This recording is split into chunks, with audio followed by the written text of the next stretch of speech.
Presento vos a Marcio Danilo Mota. El formouse na Universidade de Fortaleza, en Brasil, é investigador, xornalista, pero investigador, neste caso en literatura infantil, está desenvolvendo a súa tese da que nos vai facer un pequeno avance no relatorio que vai presentar agora, pero ten unha trayectoria internacional importante en Irlanda, en Canadá, en Estados Unidos, en Compostela. Xa vos contará el máis polo miúdo. Deixo vos co seu relatorio, que é autoidentificación infantil nos debuxos animados, a conceptuación posmoderna do arquetipo do heroe. Deixo a palabra e espero que o disfrutedes moito. Muchas gracias.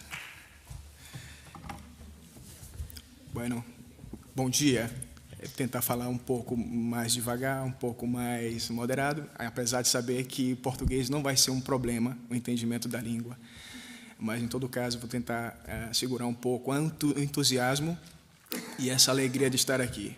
Antes de começar, agradecer a oportunidade de estar aqui, agradecer aos organizadores, em especial ao meu tutor, José Antônio Neira Cruz, uma pessoa que me convidou a participar da conferência. Enfim, vamos começar a participar hoje dessa discussão, desse processo de explicação, vamos dizer assim, de um tema que aparentemente, como o próprio título tenta apresentar, é um tema paradoxal, um tema que tenta resolver algumas dicotomias com relação ao que é o estereótipo e o que é o arquétipo do herói. A princípio, esse nome que aparece como arquétipo, pode ter uma certa, vamos dizer assim, um certo princípio estruturalista que, de certa forma, não coincide com o que é o pós-moderno, com esse fenômeno ou com esse estágio de vida, nesse estágio de apresentação da nossa realidade, do que pode ser chamado de pós-moderno. Mais paradoxal do que isso, talvez seja o próprio princípio de pós-modernidade. Então, dessa forma, eu coloco arquétipo e pós-moderno como elementos estruturais que vão gerar uma certa bricolagem, vamos dizer assim, em palavras de Maffesoli, da explicação do que se existe hoje, nesse mundo crítico que é o que se vive hoje dentro desse princípio pós-moderno. Antes de começar, coloco a questão essa do pensamento do arquétipo, não como um pensamento estruturalista, mas respeitando o conceito de estrutura. Eu acredito que todo radicalismo com relação aos términos, às terminologias, leva a um princípio egoísta, solipsista. Acredito que a estrutura existe, a estrutura é fundamental na explicação dos conceitos. Então, antes de começar, já deixando bem claro que eu uso o nome do arquétipo para mostrar que o arquétipo ele é um fenômeno, uma realidade, é uma necessidade humana. Existe e sempre existiu, e pelos estudos atuais será sempre uma estrutura vigente, uma estrutura que vai expressar as idiosincrasias, os elementos fundamentais do psiquismo humano.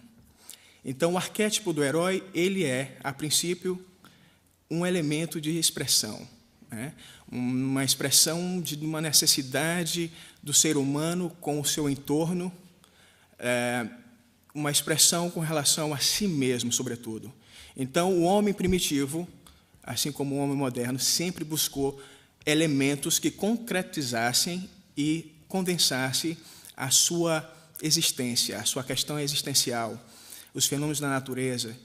E isso buscou sempre no seu processo de imaginação, um processo imagético. Então, antes de começar o trabalho, já deixando bem claro a questão do arquétipo, como um elemento necessário, como uma atividade, como uma expressão do imaginário humano. Então, vamos começar a mostrar como esse processo de autoidentificação, ele basa-se, sobretudo, na questão da identificação e da expressão dessas camadas profundas da nossa imaginação e do nosso psiquismo. Brevemente mostrando os temários que vão ser discutidos.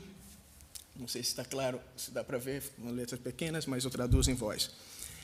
Vamos estar falando sobre o arquétipo do herói, claro, e seus diferentes tipos de heroísmo. Tratar o heroísmo como conceito. Já em palavras de Ovídio, se poderia citar Ovídio, traduziria o heroísmo como suas metamorfoses, como sua transformação. Uma transformação que sempre carrega em si as suas condições ideológicas de cada momento, de cada época, e, dependendo da situação da época, as condições essas de interesse, seja do Estado, da Igreja, ou a questão do sujeito, enfim, as suas metamorfoses considerando o seu entorno, o seu contexto e as suas necessidades. Tá, vamos começar pelo período clássico, período antigo. Vamos falar aí dessa época. Eu, só fazendo um parênteses, evito colocar datas, porque eu quero colocar o heroísmo, o herói, como o próprio princípio, o próprio fenômeno de explicação dessa transformação, do modo em que o ser humano se vê a si mesmo e a sociedade. E como o herói, ele sempre foi essa camada, esse elemento imagético de expressão de uma necessidade. Então, eu evito colocar as datas em números, vamos dizer assim, e tento colocar algumas fases, alguns períodos de explicação. Então, começamos com o período clássico, explicamos sobre o herói mítico, esse herói mítico considerado como um deus ou um semideus, que expressava esse heroísmo divinal, né, o absoluto. Depois passamos ainda nesse período uma certa fragmentação, uma certa metamorfose, uma certa transformação. O heroísmo trágico grego, né, como ideal de um homem nobre. Vamos ter as grandes duas dicotomias entre Aquiles e Odisseu. Qual deles era o melhor homem? Né? Que ideal de hombredade, de nobreza poderíamos ter durante esse período? Tá, passando dessa fase, claro, atravessamos, chegamos à Idade Média. A Idade Média é um período extensíssimo, não poderíamos aqui falar de Idade Média, porque só a Idade Média seria uma aula, ou seria uma explicação. Então, eu tento sintetizar com aquela imagem de arquétipo que, vamos dizer assim, que marcou esse período da Idade Média, que é o herói épico, né, ou herói cavalheiresco. Né? Vamos descobrir que o porquê desse cavalheirismo, por que o herói épico se apresenta dessa forma e por quê, com esse heroísmo que ele tenta decifrar, que ele tenta expressar num período em que o homem busca a sua autoafirmação, busca sobretudo, a proteção dos seus bens, busca essa ideia de reconhecimento de nação. Então, o herói cavalheiresco ele vai ser a representação do heroísmo nacional. Tá? Passando por o que chamamos de Idade Moderna, que é justamente essa passagem do que se tem entre o público e o privado, a ideia do sujeito, a criação do sujeito, a privatização, essa ideia do antropocentrismo, a valorização do ser humano. Então, o herói ele deixa de ser, né, não que totalmente, porque essas fases elas não vão se separando, elas vão se somando, claro que alguma divergência ou outra, mas nunca se eliminando o fenômeno. O fenômeno nunca pode ser eliminado. Uma experiência ela é sempre um fruto de uma outra experiência. Apesar de que suas condições filosóficas tenham sido ou superadas ou substituídas, mas nunca eliminadas. Então, passamos para a Idade Moderna e temos aí o primeiro sinal desse heroísmo transformado dentro das obras de Shakespeare, né? Dentro desse herói que a gente chama de herói clássico renascentista, ou herói trágico shakespeariano, que como vocês possam querer traduzir, será a mesma, porque Shakespeare foi e tem sido uma grande influência para muitos autores, e a partir dele, já que existem muitas controvérsias que Shakespeare não foi o autor de suas obras, enfim, coisas especulativas depois de sua morte.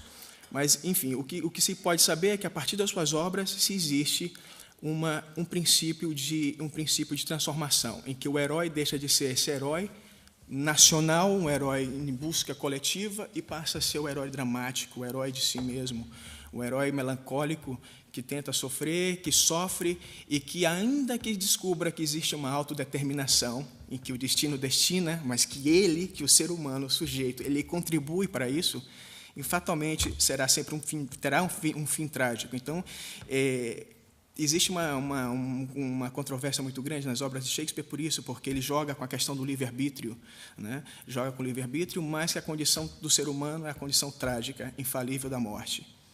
Enfim, isso marca o drama do sujeito, o drama que ainda tem a liberdade, que tem a livre-arbítrio, mas o seu objetivo, o seu destino final, fatalmente será esse. Enfim, passando para outra fase, passamos para o herói romântico, o herói birônico, ou byrônico, como queiram chamar.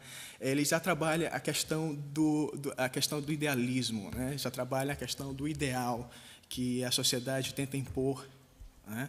Que a sociedade, na verdade, o herói birônico, ele se vê, ou ele vê uma realidade que poderia ser potencialmente ideal. E, por isso, ele vai contra, vamos descobrir mais na frente, vai contra as convenções. Ele é um ser marginalizado, ele se marginaliza porque ele vai querer justamente deflagrar o que se existe nessa sociedade que vai se fomentando dentro desse princípio moderno de progressão, de progressividade, né? Então, ele é, de certa forma, um protótipo do que a gente vai ver mais na frente do herói ou do anti-herói, desse herói denunciador. Então, passando mais adiante, ainda dessa categoria de moderno, vamos ter o herói realista, né? O herói dentro das obras de Dostoiévski, de Flaubert, nas novelas de Proust, ou de Balzac, do que seja. Então, esses heróis eles vão começando a se transformar, né? Dessa forma, como posso dizer, anti-heróica, né? Ele é justamente o contrário do heroísmo, aqui visto até então, como algo de autossacrifício. O herói aqui, ele não está se sacrificando, ele é sacrificado. Ele é sacrificado por uma circunstância do contexto social em que se vive. Então, ele é deflagrador. O herói aqui é um arquétipo de deflagração. Ele junta, ele se sacrifica, ele não se auto-se-sacrifica, ele é sacrificado e aceita a sua sacrificação em detrimento de uma exposição, de um alerta do que acontece dentro da sociedade. E passando para o tema do que se tem hoje como contemporaneidade, vamos ter, claro, os super-heróis, né? Que dentro de um processo midiático vão descobrir isso, que é um estratagema, claro, um estratagema midiático, uma recopilação de alguns heróis que temos na época mítica, na época do período clássico, de valorização de assuntos super-humanos, mesclado com outros, né, que é essas questões do cavalheiresco, ou seja, uma mescla confusa de elementos filosóficos, psicológicos, que visa uma estratagema, que visa mais ou menos a ideia de venda, ou seja, sabem e reconhecem a influência e a força do arquétipo e usam de forma fragmentada para poder valorizar uma certa alienação com relação ao arquétipo do super-herói. E, passando em diante, ainda dentro desse princípio do mass media, temos o chamado Paragon, que é um modelo, ou herói estereotipado, que representa esse herói moralizador. E, em seguida, passamos aí a esse período crítico, né, o período crítico, no qual eu defino como período crítico, porque não se sabe o que temos hoje, não se vive, o que se percebe hoje é uma fragmentação realmente, onde as instituições já não correspondem ao que deveriam fazer, em que o ser humano ele não busca, talvez, o seu autoconhecimento, mas ele busca, sobretudo, saber o que ele não é. Buscar o que ele é, talvez ele já saiba que ele é falível, que ele é imperfeito e que o fim trágico da vida será esse, mas ele busca saber agora também o que ele não é. Ele busca saber o que ele não é. E o que ele não é exatamente isso que as instituições, né, a queda das instituições, tentam colocar como elementos vamos dizer, de moralidade, de ideal, de nobreza, de honestidade. Incluso o princípio de humanidade. Incluso o princípio de humanidade também é um dos elementos de que o homem crítico de hoje ele não corresponde. Porque tudo isso deixa de ser o que era antes visto como algo natural, perfeito, deixa de ser perfeito e natural e passa a ser algo crítico, porque são instituições, são realidades criadas a partir desse ideal estatal, institucional, político, o que seja. Então, o ser humano hoje ele busca saber também o que ele não é. E o anti-herói, ou anti-herói paradoxal, esse anti-herói, o herói paradoxal que eu chamo, ele é uma forma representacional, uma forma extensiva desse herói, do herói do que se tinha hoje representado, do que Dostoiévski e os outros realistas literários explicaram no passado. Ou seja, é uma extensão desse herói denunciador, né? Então, colocamos dentro desse princípio, vamos dizer aí, classificatório, chamamos esse tipo de herói crítico, né? Por quê? Porque ele vai criticar as instituições, ele vai criticar a sua forma de ser, ele vai tentar dizer o que ele não é, mas, sobretudo, de uma forma na qual o bem e o mal, eles não vão estar separados de uma forma estruturalista, eles vão estar unidos. O bem e o mal eles vão estar atuando, interagindo de forma concisa, concreta. Então, o perfeito com o imperfeito se juntam. E vamos descobrir que o ideal de perfeição não é essa má tradução da palavra, entre perfeito do que não tem defeito, e vamos descobrir que o perfeito ele vai ter um conceito dentro da etimologia da própria palavra, que vem do latim perfectum, feito para, não sem defeito, que defeitos somos todos. Agora, somos feitos para alguma coisa, ou para algo, somos feitos. Então, essa é a descoberta do ser humano, é descobrir esse algo, o que temos em segmento, em cada um de nós, que somos heróis nós mesmos, o que temos que descobrir e como temos que descobrir. E o herói crítico ele vai denunciar essas formas antigas, vai denunciar essas formas antigas, essas formas arbitrárias, institucionais, de ver-nos a si mesmo e aos outros.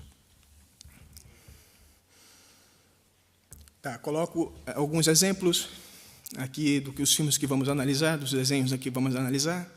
Coloco Bob Esponja, que é um fenômeno de consumo que eu não posso nem explicar. Acho que quem tem criança, quem tem filho, sabe o que é o Bob Esponja dentro de casa. Né? O Bob Esponja, só pela música, é incrível, é hipnótico. Só pela música chama a atenção. A criança pode estar distante, porque já está massificado, está marcado na cabeça a criança o que é o Bob Esponja.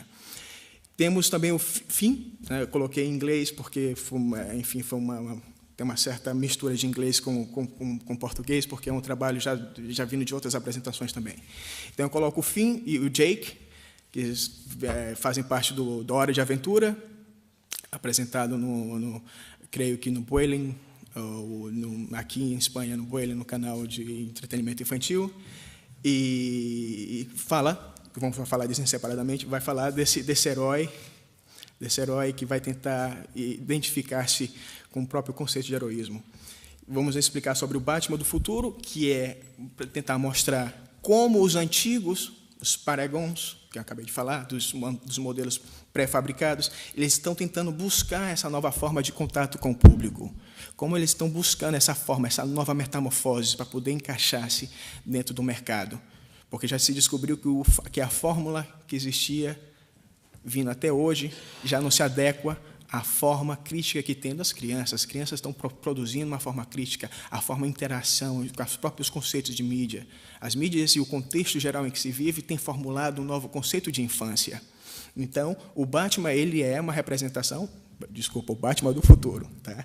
O Batman do futuro ele é esse exemplo do que vamos ver sobre essa metamorfose, incluso dos paragons.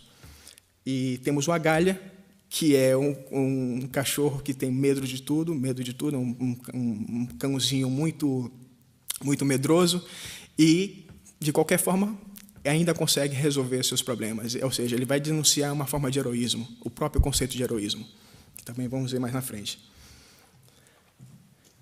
Passamos para o segundo temário, vamos falar sobre as experiências de entretenimento e empatia. Aqui já vamos entrar, saindo um pouco a questão essa da história, vamos dizer assim, da evolução, da metamorfose do herói, e vamos entrar dentro do próprio processo psicológico, tá? do que é esse processo de identificação, ou de autoidentificação com os personagens infantis. Vamos tratar sobre o que é experiência, falar sobre o que é uma experiência. Vamos falar sobre entretenimento como experiência intrínseca. São três teorias que vão se divergir de certa forma, e na qual a terceira ela vai juntar o elemento do que existe nas duas.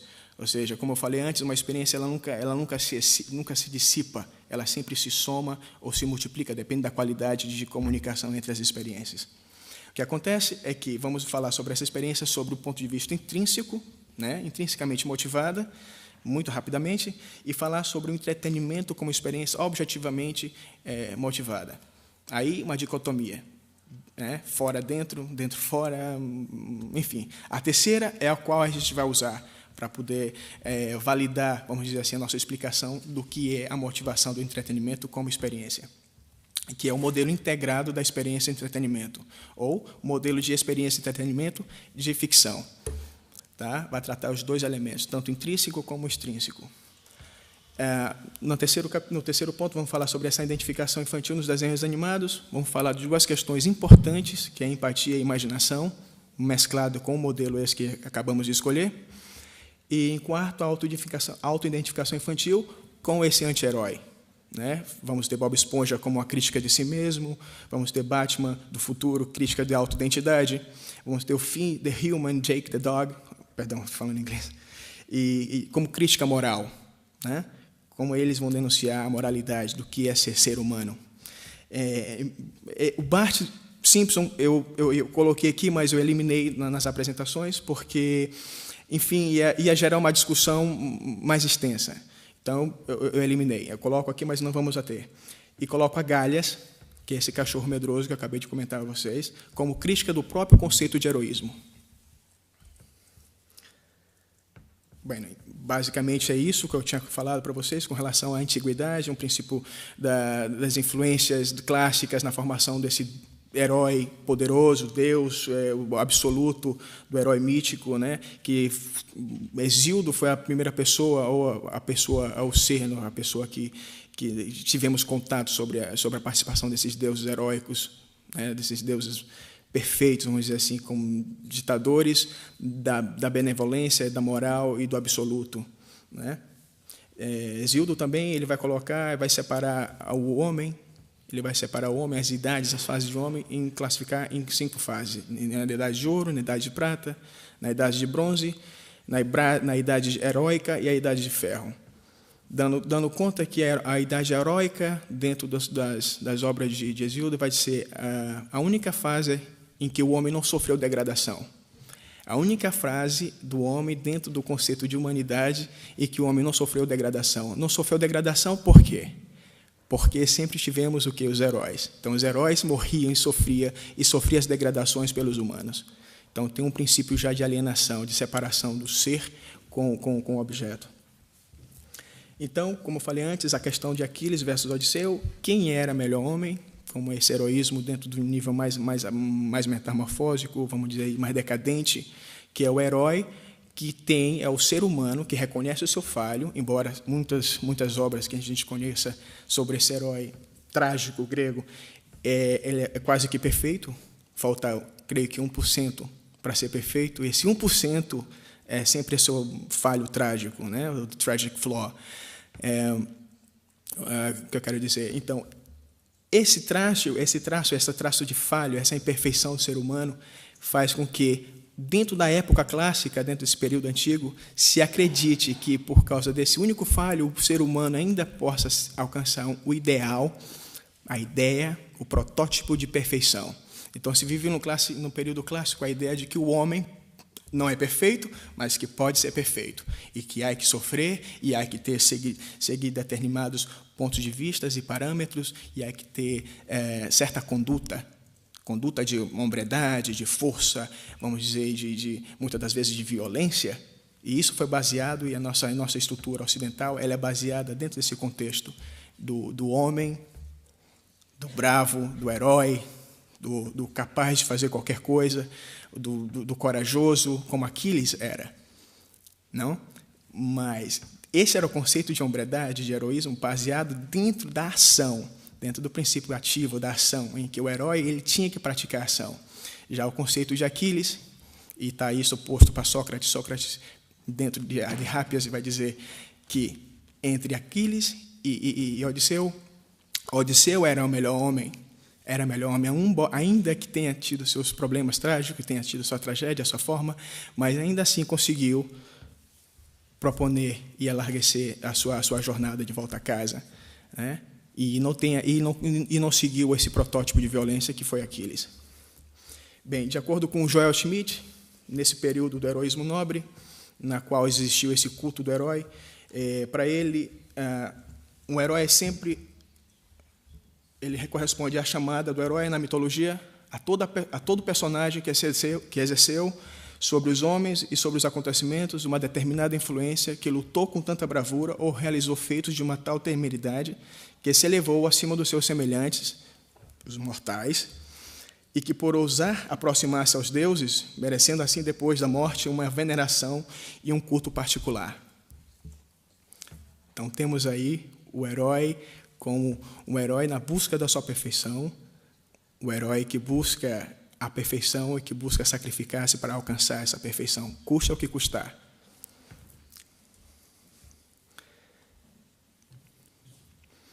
Bem, tratando dos heróis em particular, como falei antes, temos essa questão do herói épico, do herói cavalheiresco, a influência das obras de Ovídio no cenário do imaginário popular, né? O Ovídio foi muito responsável por isso, porque na Idade Média, até certo período da Idade Média, vamos dizer, a Idade Alta, existia uma cultura orária, ou seja, existia uma cultura oral, a escritura estava aí muito particularizada a certos grupos, então o povo tinha contato com as obras literárias de forma oral, ou seja, a tradição oral.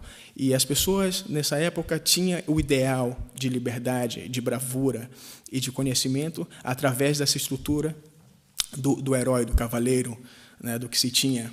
Então, os grandes nomes desses, vamos dizer aí, como dois elementos, como dois exemplos desse heroísmo nacionalista, é a figura lendária de Sir Lancelot e do Rei Arthur, né? Do herói que, com espada na mão, montado no seu cavalo, com o cortejamento das mulheres, né? Porque lutava contra o feudalismo, e o feudalismo tinha o princípio de propriedade absoluta. Incluso as mulheres, na época, claro, vocês todos sabem, eram propriedades do próprio feudal, do próprio senhor feudal. Então, a ideia do cortejamento, do cavalheirismo com a mulher, é uma ideia de tratamento, uma ideia de revalorização do que é o público e do que é o privado. A ideia nacional, do reconhecimento das nações. Então, esses cavalheiros, eles vão em busca dessa vamos dizer assim, dessa autoabertura de conhecimento e de valorização do particular. Incluso a mulher, que era vista também como uma propriedade, agora ela é vista como um ser que também tem a sua autodignidade, que tem a sua autodeterminação, vamos dizer assim, que tem seus direitos, ou que possivelmente deveria ter seus direitos, até então não estava reconhecido isso, e que, por isso, deveria o homem cortejar a fim do que ela pudesse escolher.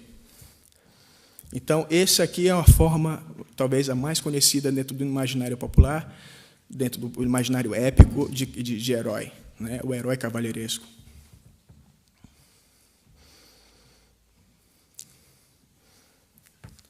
Tá, eu coloco também, talvez para abreviar um pouco mais, coloco os heróis clássicos renascentistas, coloco o herói trágico shakespeariano, coloco como exemplo, eu coloco Hamlet e coloco Macbeth, que são os dois heróis, vamos dizer aí, dentro desse princípio shakespeariano que melhor representa esse período. Está caracterizado dentro das obras dele a influência dos conceitos aristotélicos, as questões das regras de 3 unidades, tempo, espaço e ação. Shakespeare foi o primeiro a sintetizar e a colocar isso como unidade. E coloca também aquilo que vai abrir, né, o espaço, vamos dizer assim, que vai abrir a influência para outras gerações com relação à identificação com o herói, que é a questão da autodeterminação do sujeito. O nascimento do sujeito acontece aqui a partir de Shakespeare. Então, temos o herói romântico a partir disso, que as suas características principais é sua rejeição de normas estabelecidas, aversão a convenções, marginalização, egocentrismo, idealismo e introspecção. Tá? Temos aí 2 heróis revolucionários, idealistas, que Dom Juan e Andrei, de Lord Byron, e Andrei de Tolstói. E esse anti-herói de Dostoiévski, de Flaubert e de Proust, que eu havia mencionado antes, que está caracterizado por ser fraco, apático, indeciso, preguiçoso. Enfim, essa é a forma que o sujeito, que o herói teve que buscar dentro da criação desses autores para poder deflagrar, para poder denunciar o que se existia nessa época de progressão, de modernização, de racionalismo, de busca da perfeição, vamos dizer assim, na busca dessa perfeição do ser humano. Então, temos o heroísmo denunciador, né? O homem subterrâneo, que nem nome tem, na obra de Dostoiévski, um ser que nem nome tem, que já começa a sua autoclassificação, a sua autobiografia, já se deflagrando e se menosprezando da forma mais subterrânea que se pode existir. E temos aí Julian, o vermelho e o negro, de Stendhal, que é justamente esse herói errante, desse herói imperfeito, na verdade, marginalizado. E, enfim, coloco aqui também 2 passagens que eu acho interessante colocar para um estudiorador como Victor Bromberg, que é uma pessoa que estudou a questão do anti-herói, creio como nada, como ninguém, ele vai colocar que um anti-herói, não sei se eu falo em inglês, é um herói que implica de forma negativa, uma presença negativa e subvertida, ou se trata de uma questão de uma forma subvertida do herói ou a ausência do heroísmo. Ou seja, o anti-heroísmo ele não é, de certa forma, mal. Né? O conceito de maldade, do que se existe também, inclusive o conceito de maldade, é uma construção. E o que vai fazer que o anti-herói não se torne uma pessoa má é a sua funcionalidade dentro de um contexto. E esse contexto, que muitas das vezes ele é opressor, ele é repressor, ele é coercitivo, né? São palavras redundantes, mas é sempre isso. Então, ele usa esses aparentes mecanismos de maldade para deflagrar, para denunciar o que realmente é mal, né? A castração, a falta de liberdade, como você pode dizer, a concentração do poder, a falta de voz às pessoas. Então, o mal aqui não é o herói, não é o anti-herói, mas sim dentro das instituições que estavam enclausurando esse personagem. Então, o personagem ele usa esses conceitos, né, aparentemente de maldade para denunciar algo maior, de maior maldade, que é assim o contexto das instituições que se vivia. Enfim, vamos passar mais adiante. Tá, eu coloco aqui uma outra passagem de Victor Bromberg, que ele fala sobre os protagonistas não são necessariamente uma falha. Os anti-heróis eles não são uma falha. Eles são, antes de tudo, uma forma de denunciar. Né? Eles são essa forma de denunciar e formas outras de criar possibilidades de identificação com esse anti-herói. Então, de certa forma é isso. Ele cria essa forma de subverter e de denunciar esses aparentes mecanismos de ideal, né, de idealização dessa imagem do herói perfeito.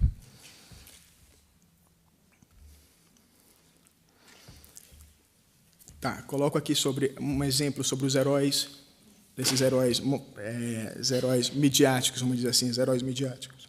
Conhecido como o Superman. O Superman foi um dos primeiros comics a representar esse herói moralizador, né? O herói moralizador que cria uma moral, que cria que estabelece padrões de comportamento ao público infantil, e não só ao público infantil, mas também ao público adulto, porque, de certa forma, ele é uma representação do próprio contexto social em que se vivia, e, de certa forma, no que se vive até hoje, mas ficou caracterizado por uma época dourada dos cómics, que já, como eu falei antes, vem se metamorfoseando, vem se transformando para poder gerar um novo fluxo e entendimento com a nova audiência. Temos o Capitão América e o Super Marvel. Tá? Esse tipo de herói, como eu chamei herói moralizador, ele é considerado como a última forma de verdade, de honestidade, eu coloquei aqui, perdão, de honra, e ele representa uma forma de estereotipada dos valores morais dos antigos cavaleiros templários. Tá. É interessante notar a própria vestimenta dos heróis desse período, que eles usavam capas, luvas, a sua forma sempre muito, vamos dizer aí, super poderosa de expressão. Ou seja, essa forma é uma forma híbrida de alguns valores dos cavaleiros templários que deveriam ter dentro do seu segmento, da sua jornada, fé, honestidade, princípios de libertação, tá? Mas isso mesclado e criado uma estampa de estereótipo na valorização do super-homem, do super-ser, do super-herói. Ou seja, são valores que deveriam fazer do que o homem, em geral, porque já se trata disso aqui, a questão muito concentrada, muito machista, porque vamos ter poucas mulheres dentro desse aspecto, e sempre o homem musculoso, o homem com poderes sobrenaturais, e sempre uma pessoa que não deveria ter falha, incluso não teria contato nenhum. A maioria desses heróis não tem contato sexual algum com mulheres ou com nada, tem a sua vida muito particularizada, incluso a sua intimidade ninguém conhece. Enfim, motivo de muita crítica, porque essa questão do contato dos deuses com com os humanos é uma crítica que existe desde o período clássico, né? E aí vamos ter o mito de Prometeu, o primeiro contato, ou um dos primeiros contatos do homem com os deuses, e sempre esse contato é trágico, sempre. Sempre existe uma punição por isso. Então, isso aqui é uma outra representação também dessa forma dos heróis se comportarem, da conduta dos heróis. E coloco aqui o Aquaman e o Ben Tennyson como heróis estereotipados, ou seja, eles são representação da representação. Né? Eu coloco o Aquaman porque é um dos primeiros a ser representado a partir dessa representação de herói absoluto, de super-herói. E Ben Tennyson eu coloquei ele como para mostrar que ainda tem a mesma representação ainda hoje. Né? Por quê? Porque ele é um jovem, apesar de não ser forte, mas ele tem as características de um super-herói, por não se identificar ainda com a questão sexual essa que eu estava falando, e também por ter esses superpoderes a partir desse contato alienígena com o relógio que ele usa. Ou seja, esse herói estereotipado, o herói modelo, ele é um herói ideológico de consumo, claro. Ou seja, se quita o conteúdo e se transforma e deixa a sua forma para que possa ser vendido. Né? Se descobriu que essa forma é uma forma decadente e foi usado, mas só que não se usa mais. Quer dizer, tem sido muita crítica por isso, em que o público infantil ou até o próprio público adulto, o público que consome também, que gosta, como eu gosto muito de desenhos animados, então eu gosto muito, então eu acredito que já não serve mais. Ou seja, uma fórmula já foi mastigada, já foi tirada, foi totalmente usada. Então, isso já não se aplica mais. E o próprio público de hoje busca algo mais crítico, mais inteligente. E o conceito de herói também. Então, vamos ter, dentro desse princípio, dentro ainda do mass media, dentro da mídia, esse processo de adaptação, né, desse herói, desse super-herói para esse herói crítico que eu estava falando antes. Então, esses heróis eles são caracterizados, esse herói crítico ou paradoxal, ele é caracterizado por ser uma bricolagem dentro vamos dizer aí, dentro do princípio de Maffesoli. Maffesoli vai chamar o que vivemos hoje na pós-modernidade como uma bricolagem. Então, esses heróis que eu estou falando, os heróis críticos, eles são uma bricolagem, eles são uma representação de muitas outras, mas com enfoque diferente. Que o enfoque dele é sempre um enfoque no qual o herói ou o anti-herói tinha antes, ou seja, uma mescla de valores, da identificação e da expressão dessas camadas profundas da nossa imaginação e do nosso psiquismo. Brevemente mostrando os temários que vão ser discutidos. Não sei se está claro, se dá para ver, com letras pequenas, mas eu traduzo em voz. Vamos estar falando sobre o arquétipo do herói, claro, e seus diferentes tipos de heroísmo. Tratar o heroísmo como conceito. Já em palavras de Ovídio, se poderia citar Ovídio, traduziria o heroísmo como suas metamorfoses, como sua transformação. Uma transformação que sempre carrega em si as suas condições ideológicas de cada momento, de cada época, e, dependendo da situação da época, as condições essas de interesse, seja do Estado, da Igreja, ou a questão do sujeito, enfim, as suas metamorfoses considerando o seu entorno, o seu contexto e as suas necessidades. Tá, vamos começar pelo período clássico, período antigo. Vamos falar aí dessa época. Mas, em todo caso, vou tentar segurar um pouco o entusiasmo e essa alegria de estar aqui. Antes de começar, agradecer a oportunidade de estar aqui, agradecer aos organizadores, em especial ao meu tutor, José Antônio Neira Cruz, uma pessoa que me convidou a participar da conferência. Enfim, vamos começar a participar hoje dessa discussão, desse processo de explicação, vamos dizer assim, de um tema que, aparentemente, como o próprio título tenta apresentar, é um tema paradoxal, um tema que tenta resolver algumas dicotomias com relação ao que é o estereótipo e o que é o arquétipo do herói. A princípio, esse nome que aparece como arquétipo, pode ter uma certa, vamos dizer assim, um certo princípio estruturalista, que, de certa forma, não coincide com o que é o pós-moderno, com esse fenômeno, ou com esse estágio de vida, nesse estágio de apresentação da nossa realidade, do que pode ser chamado de pós-moderno. Mais paradoxal do que expressar as idiosincrasias, os elementos fundamentais do psiquismo humano. Então, o arquétipo do herói, ele é, a princípio, um elemento de expressão, né? Uma expressão de uma necessidade do ser humano com o seu entorno, uma expressão com relação a si mesmo, sobretudo. Então, o homem primitivo, assim como o homem moderno, sempre buscou elementos que concretizassem e condensassem a sua existência, a sua questão existencial, os fenômenos da natureza.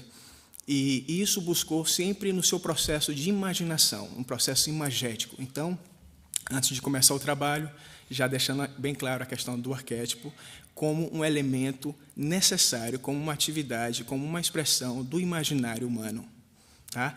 Então, vamos começar a mostrar como esse processo de autoidentificação, ele basa-se, sobretudo, na questão da identidade. Isso talvez seja o próprio princípio de pós-modernidade.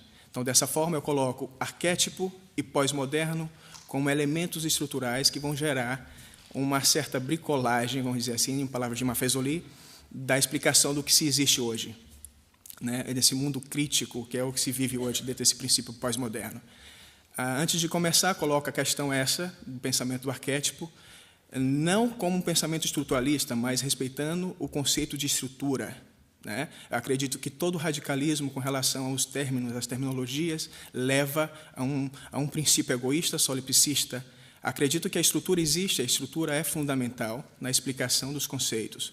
Então, antes de começar, já deixando bem claro que eu uso o nome do arquétipo para mostrar que o arquétipo ele é um fenômeno, uma realidade, é uma necessidade humana. Existe e sempre existiu, e pelos estudos atuais será sempre, né, uma estrutura vigente, uma estrutura que vai expressar.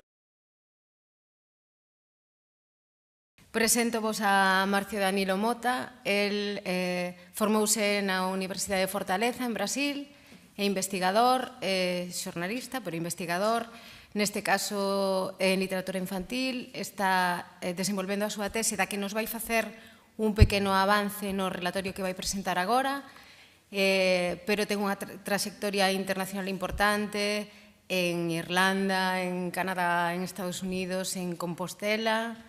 Xa vos contará el máis polo miúdo. Deixo vos co seu relatorio, que é autoidentificación infantil nos debuxos animados, a conceptuación posmoderna do arquetipo do heroe. Deixo a palabra e espero que o disfrutedes moito. Muchas gracias. Bueno, bom dia. Tentar falar um pouco mais devagar, um pouco mais moderado, apesar de saber que português não vai ser um problema, o entendimento da língua.